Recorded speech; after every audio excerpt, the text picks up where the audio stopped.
Good morning. Here's the latest from the market open. The FTSE100 moved higher, gaining 0.37% to 10,365.42.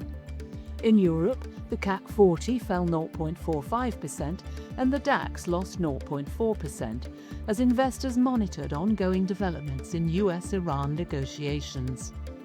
In the US, the Nasdaq added 0.24%, while the S&P 500 edged 0.05% lower.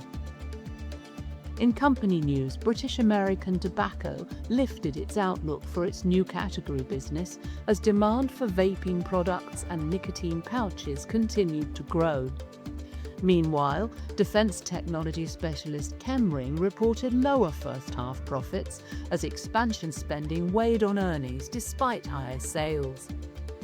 Against sterling, the US dollar, euro and Japanese yen strengthened while the Swiss franc and Australian dollar weakened.